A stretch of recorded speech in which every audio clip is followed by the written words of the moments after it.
itu ekosistem? Ekosistem merupakan suatu sistem yang terbentuk karena adanya hubungan timbal balik antara makhluk hidup dengan lingkungan hidup, dan di antara keduanya tidak dapat terpisahkan. Ekosistem terdiri dari komponen biotik dan komponen abiotik. Komponen biotik terdiri dari produsen atau tumbuhan dan konsumen atau hewan, serta dekomposer atau pengurai. Sedangkan komponen abiotik terdiri atas bahan anorganik, dan iklim. Dari cara terbentuknya ada dua jenis ekosistem, yaitu ekosistem alami dan ekosistem buatan. Ekosistem alami merupakan ekosistem yang sudah terbentuk dari proses secara alami. Sedangkan ekosistem buatan merupakan ekosistem yang sengaja dibuat oleh manusia dengan tujuan untuk menjaga keseimbangan hidupnya di dalamnya. Contoh ekosistem alami adalah hutan, padang rumput, gurun, gunung, sedangkan contoh ekosistem buatan adalah sawah, taman, dan kebun. Kali ini kita akan melakukan praktikum tentang ekosistem darat alami dan ekosistem darat buatan.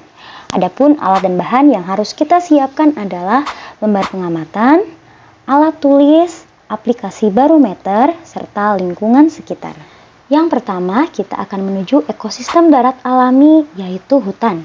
Komponen abiotik beserta kondisinya yang ada di hutan antara lain, kondisi cahayanya cukup, suhunya mencapai 32 derajat Celcius, jenis tanahnya gambut dan subur, anginnya semilir, serta keadaan airnya sangat cukup. Kemudian kita akan mengamati komponen biotiknya yang terdiri dari tanaman dan hewan. Yang pertama ada pohon waru, yang kedua ada tumbuhan paku-pakuan, yang ketiga ada pohon pepaya, yang keempat ada pohon mengkudu, dan yang kelima ada tanaman binahong. Kelima tanaman tersebut saling berinteraksi dengan komponen abiotik di lingkungannya, di mana tanaman membutuhkan cahaya matahari, air, dan juga tanah untuk membantu proses pertumbuhan dan perkembangannya. Selain itu, dalam beberapa tanaman juga membutuhkan hewan yang dapat membantu proses penyerbukan. Selanjutnya kita akan mengamati beberapa hewan. Yang pertama ada lebah, yang kedua ada laba-laba, yang ketiga ada kutu putih, yang keempat ada semut, dan yang terakhir ada kupu-kupu merbabu. Hewan-hewan tersebut juga berinteraksi dengan komponen biotik dan abiotik di lingkungannya. Mereka membutuhkan air, oksigen, dan makanan untuk terus bertahan hidup dan berkembang biak.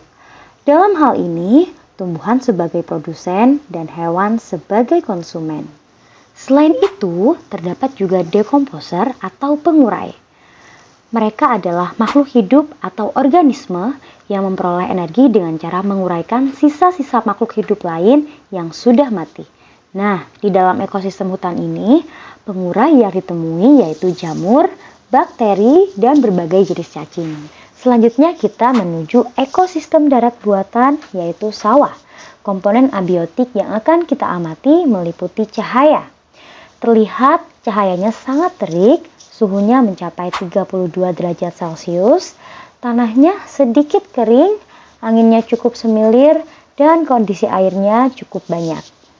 Adapun komponen biotik yang kita temukan pada ekosistem sawah, yang pertama ada padi, yang kedua ada rumput, yang ketiga ada pohon jagung, yang keempat terdapat tumbuhan putri malu, dan yang kelima ada pohon tebu.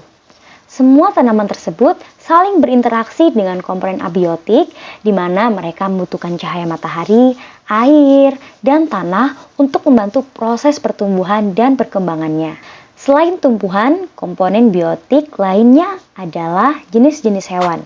Yang pertama ada siput, selanjutnya ada semut, yang ketiga ada kadal, yang keempat terdapat belalang, dan yang kelima terdapat capung. Hewan-hewan tersebut juga saling berinteraksi dengan komponen biotik dan abiotik lainnya. Mereka membutuhkan air, oksigen, dan makanan untuk terus bertahan hidup.